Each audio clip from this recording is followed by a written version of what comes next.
मेरा नाम सीता है, मेरी उम्र 20 साल है और मैं जयपुर में रहती हूँ।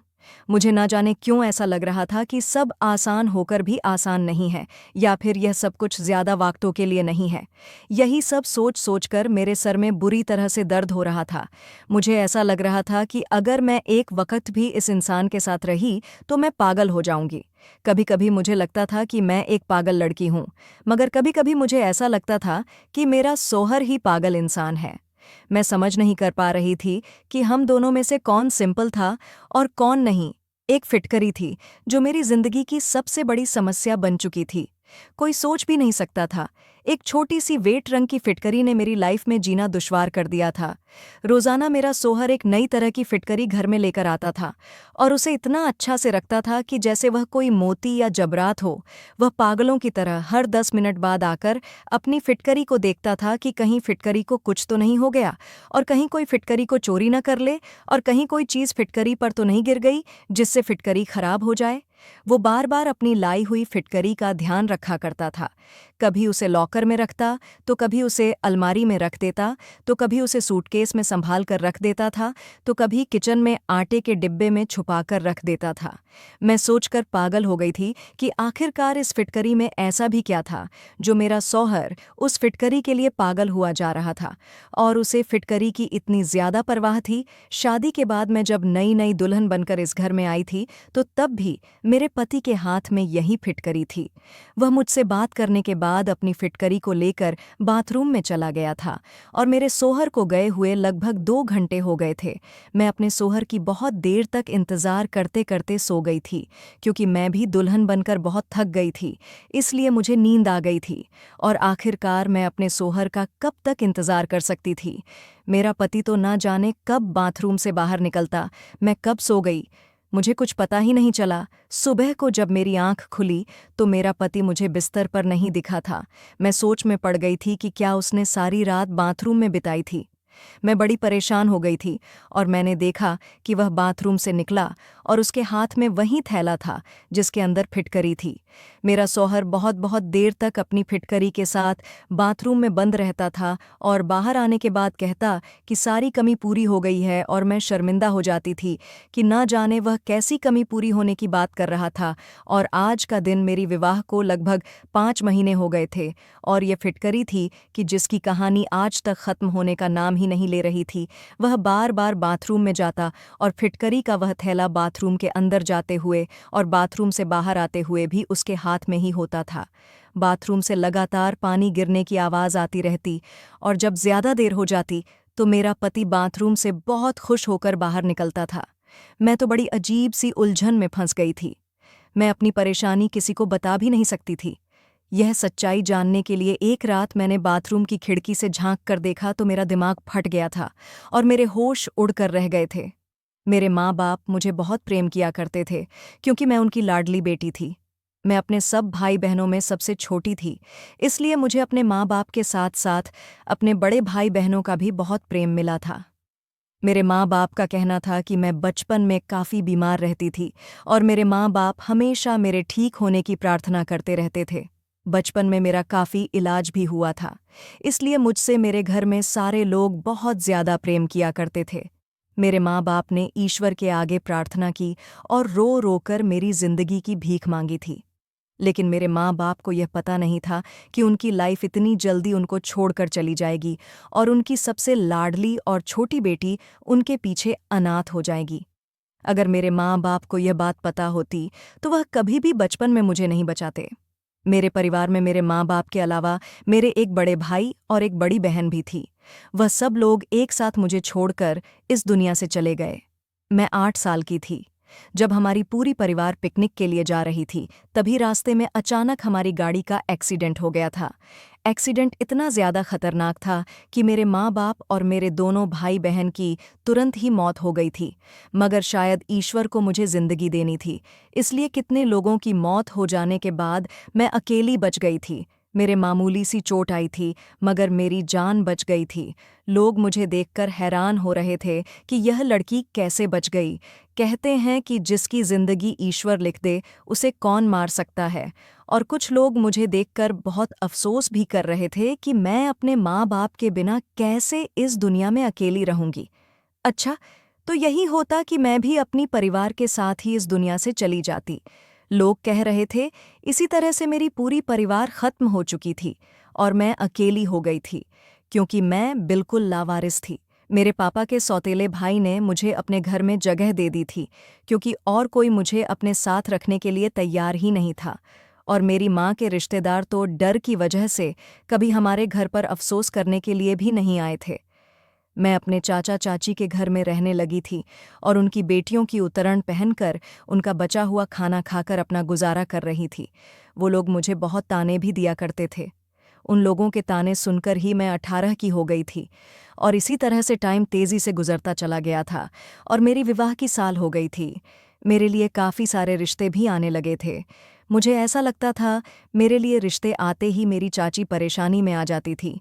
मेरी चाची ने मुझसे जान छुड़ाने के लिए मेरी विवाह एक ऐसे आदमी से कर दी थी जिसको मैं जानती तक नहीं थी। फिर भी मैंने सोचा कि चाची के घर पर मुझे सारा दिन नौकरानी की तरह काम करना पड़ता था। इससे बेहतर तो यही होगा कि मैं अपने सोहर के घर काम करूं और उसकी सेवा करूं। जब मैंने अपने होने वाले सोहर को देखा तो लड़का काफ़ी स्मार्ट था, इसीलिए मैं बेफिक्र हो गई थी। फिर सुना कि लड़के वालों का अपना घर है, तो इस बात से मैं और भी ज़्यादा खुश हो गई थी।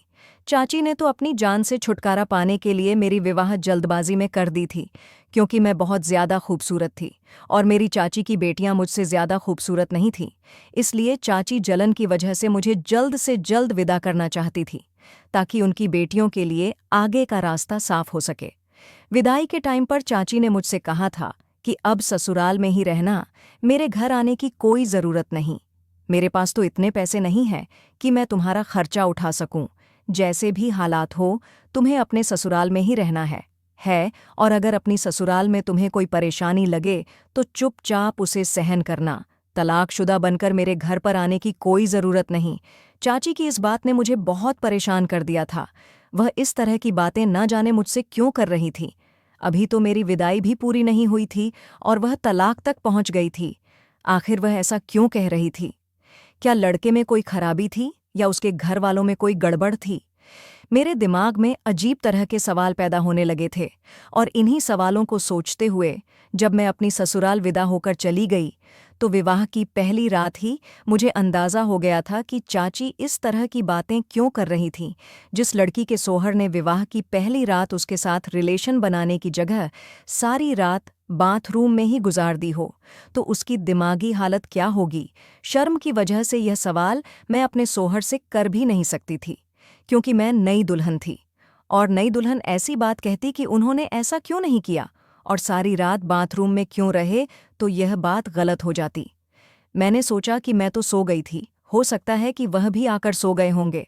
शायद बहुत सुबह को वह दोबारा बाथरूम में नहाने के लिए चले गए हों।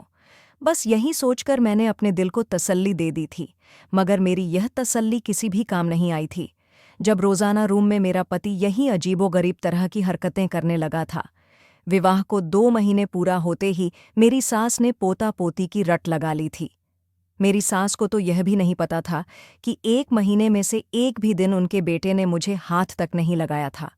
उनका बेटा तो ना जाने किन हरकतों में बिजी रहता था और मैं शर्म की वजह से यह बात किसी से कह भी नहीं सकती थी।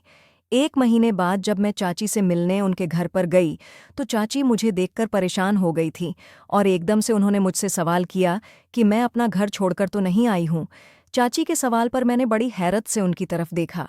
मेरी विदाई के टाइम पर भी उनका मेरे साथ यही व्यवहार था और मैं पूरे 1 महीने बाद उनसे मिलने के लिए आई थी। तब भी वह मेरे साथ ऐसी अजीबो-गरीब बातें कर रही थी। मैंने चाची से कहा कि नहीं, मैं तो सिर्फ आपसे मिलने के लिए यहाँ पर आई हूँ।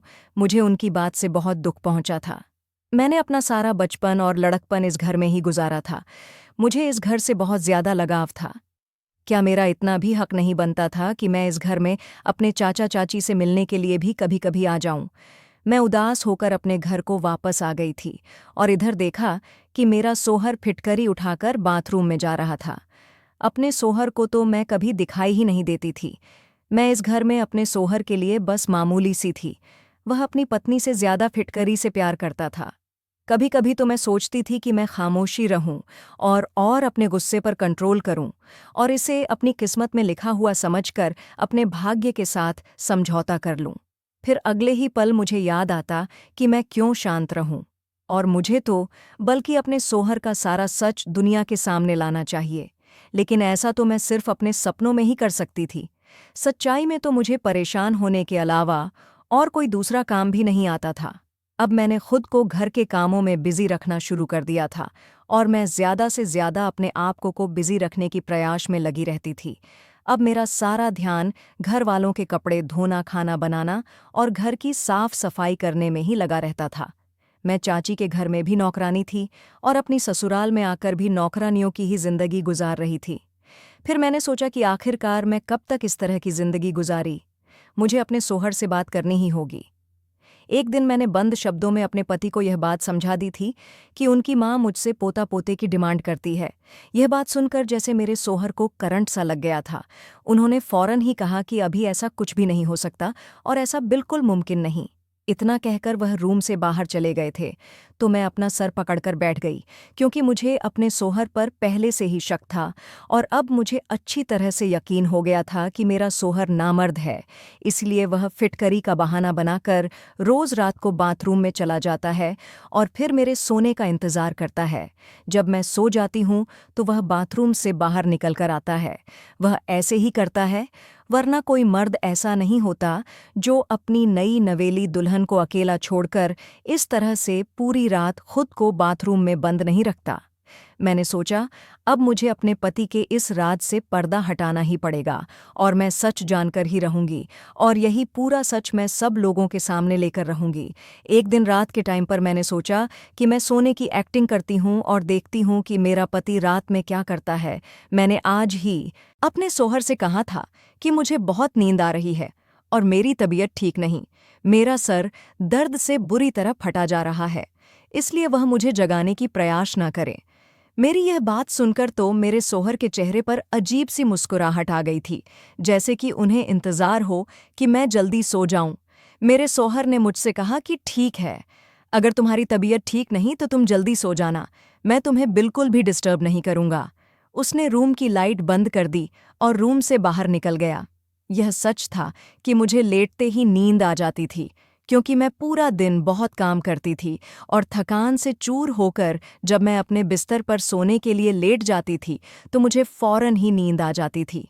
मगर मैं आज बहुत प्रयास कर रही थी कि मैं जागती रहूं, लेकिन मेरा नींद पर कोई काबू नहीं था। आज मैंने सोचा कि दिन में जब मेरा सोहर घर पर था तो मैंने उनसे कहा कि मेरी तबीयत ठीक नहीं है और मैं सोना चाहती हूँ, तो उन्होंने मुझसे कहा कि हाँ ठीक है, घर का काम कोई भी कर लेगा, तुम आराम से सो जाओ। मेरी सास को लगा कि मैं प्रेग्नेंट हूँ और मेरी तबीयत ठीक नहीं, इसलिए मैं आराम कर रही हूँ और मेरी सास ने भी मुझे किसी काम के लिए नहीं कहा था, वरना मुझे तो आराम करने का मौका ही नहीं मिलता था। मैंने नींद दिन में ही पूरी कर ली थी। मैं जी भर के सोई थी ताकि मैं रात को देर तक जाग सकूं। मैं लगभग 1 घंटे तक अपने पति का इंतजार करती रही थी। 1 घंटे के बाद जब मेरे पति रूम में आए तो मैं ऐसी हो गई जैसे मैं गहरी नींद में सो रही हूँ। मैंने देखा कि वह वहीं फिटकरी वाला थैला लेकर बाथरूम में चले गए थे। जब उन्होंने बाथरूम का दरवाज़ा बंद किया तो मैं फौरन ही उठ गई थी। मुझे डर नहीं था कि वह बाहर आएंगे, क्योंकि मुझे पता था कि अब वह काफ़ी देर तक बाहर आने वाले नहीं। मैं घर के बैक साइड वाले हिस्से की तरफ जाने लगी थी और चोरों की तरह धीरे धीरे खड़ी हुई थी, जहाँ पर बाथरूम की खिड़की भी थी। लेकिन बाथरूम की खिड़की बहुत ऊंचाई पर थी और उस खिड़की से मैं अंदर तक नहीं देख सकती थी, क्योंकि खिड़की की ऊंचाई के हिसाब से मेरा कद बहुत छोटा रह गया था। मगर मैं जल्दी से जाकर एक कुर्सी लेकर आई और मैंने वह कुर्सी रखी और उस पर खड़ी हो गई। उस टाइम रात के 1 बज रहे थे और घर के सारे लोग सो चुके थे। किसी की भी मुझ पर नज़र नहीं पड़ सकती थी, लेकिन मुझे फिर भी बहुत डर लग रहा था और डर की वजह से मेरा शरीर कांप रहा था। मैं वह कुर्सी उठाकर खिड़की के करीब आई और कुर्सी पर चढ़कर खिड़की के अंदर देखने लगी कि आखिर मेरा सोहर इतनी देर तक बाथरूम में करता क्या है। अपने पैर कांपने की वजह से मुझे ऐसा लग रहा था कि मैं ठीक से खड़ी नहीं हो पा रही हूँ। ऐसा ना हो कि मैं गिर जाऊं। मैंने अपने अंदर हिम्मत पैदा की और कुर्सी के ऊपर खड़ी हो गई। लेकिन जैसे ही मैंने बाथरूम की खिड़की से अंदर झांका तो सामने का नज़ारा देखकर मेरी आंखों के सामने अंधेरा छाने लगा था। मैं कुर्सी से गिरते गिरते बच गई थी। यह मेरा सोहर कैसा काम कर रहा था फिटकरी के साथ। आखिर यह सब कुछ क्या हो रहा था? मेरे पति का दिमाग तो ठीक था। मैंने बड़ी मुश्किल से खुद को संभाला था और वापस अपने रूम में चली आई थी। रूम में आते ही मेरी आंखों में आंसू आ गए थे और मैं फूट फूट कर रोने लगी थी मुझे अपनी किस्मत पर रोना आ रहा था, क्योंकि आज मेरे पति की असलियत खुलकर मेरी आंखों के सामने आ गई थी। आज तक मेरा पति मेरे करीब क्यों नहीं आया था? अब मुझे यह बात अच्छी तरह से समझ आ गई थी। तो वह यह वजह थी जिसकी वजह से मेरा सोहर मुझसे दूर दूर रहता था। अब मुझे यकीन हो गया था कि मेरी चाची मेरे सोहर की असलियत को अच्छी तरह से जानती थी, इसीलिए वह मुझसे इस तरह की बातें किया करती थी। उन्होंने जानबूझकर मुझे इस नर्क में धकेला था, वरना मेरे लिए रिश्तों की कोई कमी नहीं थी। मैं बहुत खूबसूरत थी, जिसकी वजह से लोग मुझे देखते ही पसंद कर लिया करते थे, और चाची को सिर्फ इसी बात का डर था कि कहीं मुझे उनकी बेटियों से ज़्यादा अच्छा रिश्ता ना मिल जाए। इसलिए उन्होंने मेरी विवाह इस इंसान के साथ करवा दी थी। मैंने सोच लिया था कि मैं कभी भी अपनी चाची को माफ़ नहीं करूंगी। उनको मरने के बाद तो ईश्वर के सामने जवाब देना ही पड़ेगा। और मैं यह भी जान गई थी कि मेरी सास और मेरी ससुराल के सारे लोग मेरे पति की इस हरकत के बारे में नहीं जानते थे, क्योंकि मेरे ससुराल के सारे लोग अपनी अपनी जिंदगी में काफ़ी व्यस्त थे। किसी को भी इतनी फुर्सत नहीं थी कि वह किसी की जिंदगी में झांक कर देखे कि वह क्या कर रहा है और किस लिए कर रहा है। सिर्फ यही वजह थी जो मेरे सोहर पर आज तक किसी ने नज़र नहीं रखी थी। बस उनकी विवाह करवाना अपना काम समझा और ऐसे आदमी से मेरी इंसान करवा के मेरी जिंदगी बर्बाद कर दी थी।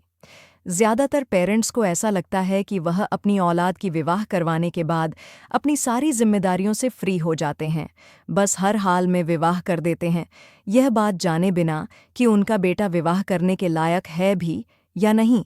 बस किसी भी लड़की के पल्ले अपने लड़के को बांधकर उस मासूम लड़की की जिंदगी को बर्बाद कर देते हैं, और लड़का अपनी बदनामी होने की वजह से किसी को बताता नहीं कि मुझे क्या परेशानी है, मैं नामर्द हूँ और मैं विवाह करने का काबिल नहीं हूँ। इसी वजह से मुझ जैसी लावारिस और मासूम लड़कियां दर दर के ठोकरे खाकर ऐसे आदमियों की किस्मत में आ जाती हैं और सारी जिंदगी अपना मुंह बंद करके जिंदगी गुजारती रहती है। और मैं उस टाइप की लड़की नहीं थी। मैं चुप रहने वालों में से बिल्कुल भी नहीं थी। शांत रहकर मुझे थोड़ी ना कोई अवार्ड मिलने वाला था, बल्कि मेरे ससुराल वाले सारी उम्र मुझे बच्चे ना होने के ताने देते रहते और मुझे बांझ कहा जाता। मैं सोच सोच कर बहुत आगे निकल आती थी, और अब परेशानी यह थी कि मैं क्या करती और कहाँ जाती। मेरे पास तो अपना सर छुपाने के लिए कोई दूसरी जगह भी मौजूद नहीं थी, और उधर चाचा के घर में चाची ने भी मुझे उनके घर मैंने समझौता कर लिया था कि मैं अब शांत नहीं रहूंगी। मैंने बहुत बर्दाश्त कर लिया था, मगर अब कुछ भी बर्दाश्त करने के लिए नहीं बचा था। मेरे आगे पीछे कोई नहीं था, तो इसका क्या मतलब कि मेरा सोहर मुझे धोखे में रखता, और मैं इंतज़ार में थी कि मेरा सोहर बाथरूम से बाहर आ जाए। बहुत देर बाद जब मेरा सोहर बाथरूम से आया तो मुझे जागता हुआ देखकर वो चौंक गया था। मैंने गुस्से से अपने सोहर का गिरेबान पकड़ लिया और उससे चिल्लाते हुए कहा कि आखिर तुमने मेरे साथ ऐसा क्यों किया, और तुमने सारी सच्चाई मुझसे क्यों छुपाई। मेरा सोहर एकदम अनजान बन गया। वह ऐसे एक्टिंग कर रहा था जैसे उसे कुछ पता ही ना हो। उसकी इस हरकत पर मेरा मन कर रहा था कि मैं उसे जान से मार डालूं। उसे नहीं पता था कि वह जो एक्टिंग मेरे सामने कर रहा है, मैं उस एक्टिंग को अच्छी तरह से समझ गई थी। वह मेरे सामने मासूम बनने की प्रयास कर रहा था, मगर वह मासूम नहीं था, बल्कि वह तो एक बहुत बड़ा चालाक आदमी था, और चालाकी से ही मेरे साथ रह रहा था। मुझे बिल्कुल समझ नहीं आ रहा था कि आखिर कोई तो वजह होगी जिसकी वजह से वह अभी तक मेरे करीब नहीं आया था, और शायद यही वजह थी कि वह नामर्द है।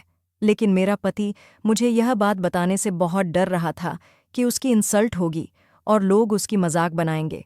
इसीलिए उसने विवाह करके अपना सारा इल्ज़ाम अपनी पत्नी पर डालने के बारे में सोचा होगा। मेरे दिमाग में बार बार अजीब तरह के ख्याल आ रहे थे। अब मेरी विवाह को 5 महीने हो गए थे, और पिछले 5 महीनों से मैं लगातार डिप्रेशन का शिकार हो रही थी। आज जब मैं अपने सोहर का गिरेबान पकड़कर उससे सवाल कर रही थी, तो वह हैरत से मुझे देख रहा था, जैसे कि उसे यकीन नहीं आ रहा था कि मैंने उसका झूठ पकड़ लिया है। वह हक्का बक्का होकर मुझे देखे जा रहा था। जब मेरे सोहर ने मुझे कोई जवाब नहीं दिया और उससे कोई जवाब नहीं बन सका, तो मैंने फ़ौरन ही अपना सामान पैक करना शुरू कर दिया। मैंने अपने सोहर से कहा कि तुम्हें शर्म आनी चाहिए, तुम इस तरह का घटिया काम करते हो।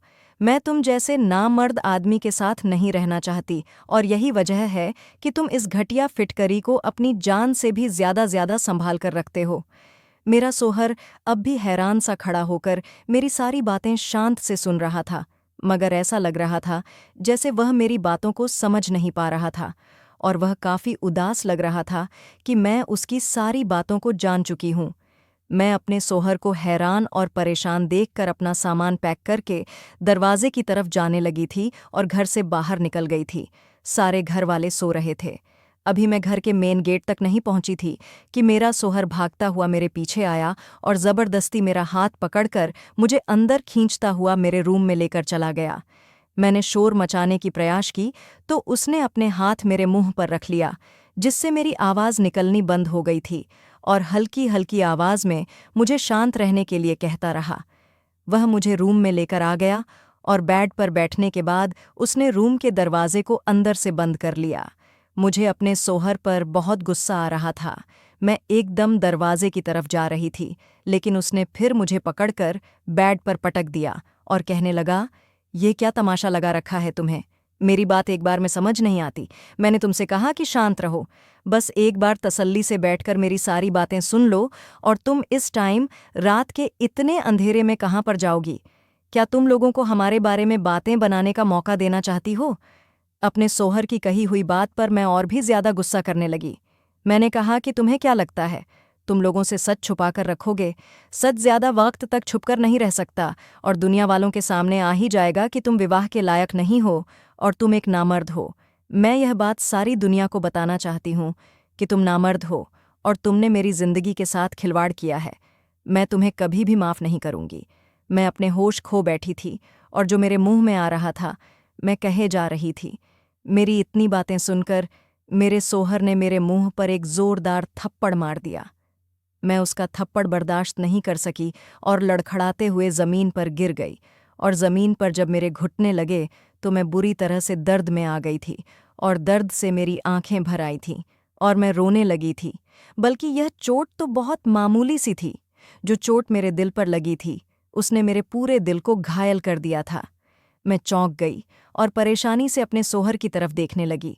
मुझे इस बात की उम्मीद बिल्कुल भी नहीं थी कि मेरा सोहर आखिरकार मुझ पर हाथ भी उठा सकता है।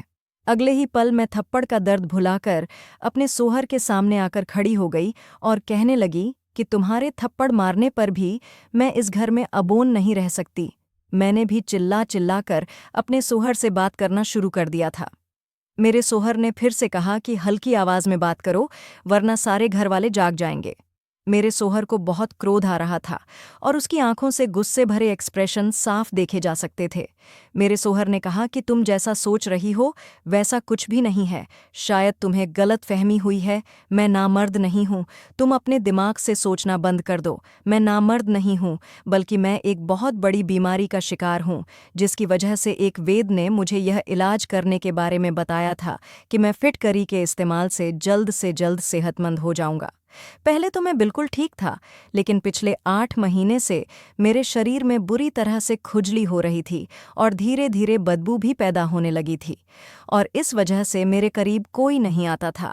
मैंने अपनी इस बीमारी का हर तरह से इलाज किया, बड़े से बड़े डॉक्टर को दिखाया और काफ़ी सारी महंगी दवाइयों का भी इस्तेमाल किया। नेट से देखकर हर घरेलू उपाय भी इस्तेमाल कर लिया, मगर मुझे सिर्फ नॉर्मल सा ही फ़ायदा होता था। मगर अब मेरी यह बीमारी काफ़ी हद तक बढ़ गई थी और मुझे शर्मिंदगी का सामना करना पड़ता था। काफ़ी बड़े बड़े डॉक्टर्स को दिखाया तो उन्होंने बताया कि मेरे खून में इन्फेक्शन हो गया है। कुछ सालों पहले जब मेरी बहुत तबीयत खराब हुई थी तो मुझे खून की ज़रूरत पड़ गई थी। तब डॉक्टर के कहने पर मुझे एक इंसान ने खून दिया था। तभी से ही मैं इस बीमारी का शिकार हो गया हूँ। डॉक्टर का कहना है कि उस आदमी के खून में एलर्जी थी, इसलिए मेरे खून में भी इन्फेक्शन हो गया और मेरी सारी बॉडी पर एलर्जी हो गई। उस इंसान का खून मुझे सूट नहीं किया और तभी से ही मैं इस हाल में हूँ। डॉक्टर ने बताया कि अगर आप किसी के करीब जाओगे तो आपकी बीमारी किसी दूसरे को भी लग सकती है। इसीलिए मैं तुम्हारे करीब नहीं आता था। फिटकरी का इस्तेमाल करने से मुझे कुछ घंटों के लिए सुकून मिल जाता था, मगर परेशानी सिर्फ एलर्जी ही नहीं थी। एक परेशानी यह भी थी कि अगर मैं तुम्हारे करीब आता तो मेरी ही बीमारी तुम्हें भी लग सकती थी। ये कोई मामूली बीमारी नहीं, बल्कि कि बहुत बुरी और फैलने वाली समस्या है। मैं तुम्हें भी अपने जैसा नहीं करना चाहता था। मेरा इलाज तो काफ़ी टाइम से चल रहा था, लेकिन धीरे धीरे मेरी परेशानी बढ़ती ही चली जा रही थी। मुझे किसी ने एक मशहूर वेद के बारे में बताया, तो मैं उसके कहने के मुताबिक उस वेद के पास चला गया था। मैंने जब वेद से मुलाकात की तो उन्होंने मेरा पूरी तरह से चेकअप किया और मुझे यकीन दिलाया कि मैं जल्दी ही ठीक हो जाऊंगा। इस वेद ने मेरा इलाज शुरू कर दिया था, और उधर मेरे घर वालों ने मेरी विवाह का हंगामा किया हुआ था, क्योंकि मेरी एक बहन लंदन से आई हुई थी और उसे मेरी विवाह अटेंड करना बहुत ज़रूरी था, क्योंकि फिर कुछ सालों तक मेरी बहन का आना यहाँ पर मुमकिन नहीं था। मैंने अपने माँ बाप को बहुत इनकार किया कि मैं अभी विवाह करने के लिए तैयार नहीं हूँ, मगर मेरी किसी ने एक भी नहीं सुनी और मेरी विवाह की डेट भी मुझसे बिना पूछे ही तय कर दी। इसी तरह से हमारी विवाह भी हो गई। जब मैं वेद जी के पास गया और मैंने उनको बताया कि अब मेरी विवाह होने वाली है, तो उन्होंने कहा कि अभी 2-3 महीने तक तुम्हारी विवाह नहीं होनी चाहिए थी। जब तक इलाज पूरा नहीं हो जाता, तब तक तुम्हें किसी के करीब भी नहीं जाना। मैं अपने परिवार के हर मेंबर से भी दूरी बनाकर ही बात किया करता था और ना ही उन लोगों के साथ उठता बैठता था। फिलहाल मेरी विवाह की डेट तो तय हो गई थी। वेद जी ने बताया कि तुम्हें इतना करना होगा, जब तक इलाज पूरा नहीं हो जाता तो तुम्हें अपनी पत्नी से भी दूरी बनाए रखनी होगी। मैं वेद जी की बातें सुनकर बहुत परेशान हो गया था। उन्होंने कहा कि तुम्हारी इस परेशानी का और कोई सल्यूशन नहीं, इसीलिए तुम्हें सबसे पहले अच्छी तरह से सेहतमंद होना होगा और अपनी बीमारी को ठीक करना होगा। फिर आराम से सारी जिंदगी तुम्हें अपनी पत्नी के साथ ही तो रहना है, क्योंकि वेद जी के इलाज से मुझे काफ़ी फ़र्क होने लगा था और मैं खुद को काफ़ी हद तक ठीक महसूस कर रहा था। इसलिए मुझे वेद जी की बात माननी पड़ी थी और मैंने सोचा था कि विवाह करने के बाद मैं तुम्हें सारी हकीकत बता दूंगा। मगर ना जाने क्यों मुझे तुमसे कुछ भी कहने की हिम्मत ही नहीं होती थी, और बस यही मेरी सबसे बड़ी गलती थी, जिसकी वजह से तुम मुझे गलत समझ बैठी और मुझे गलत समझने पर मजबूर हो गई थी। वेद जी ने कहा कि फिटकरी से ही तुम्हारा इलाज हो सकेगा, इसलिए मैं तुम्हारे करीब भी नहीं आता था और आज तक मैंने तुम्हारे करीब बैठकर तुमसे बात करने की प्रयास भी नहीं की थी। और हर रोज़ मैं फिटकरी घर पर लेकर आता था और रोज़ाना मेरा नई फिटकरी से इलाज होता था। इसीलिए मैं पागलों की तरह फिटकरी की हिफाजत किया करता था, ताकि मैं जल्द से जल्द ठीक हो जाऊं और एक नॉर्मल ज़िंदगी जी सकूं और तुम्हें बता सकूं कि मैं तुम्हारे साथ टाइम स्पेंड करने के लिए कितना तड़प रहा था। मेरी परेशानी बाहर से तो किसी को नज़र नहीं आती, लेकिन अंदर ही अंदर मैं अपनी परेशानी से बहुत ज़्यादा बेचैन हो गया था। मुझे माफ़ कर दो, मैं तुमसे माफ़ी मांगता हूँ। मैंने तुम पर हाथ उठाया और अपनी यह सच्चाई तुम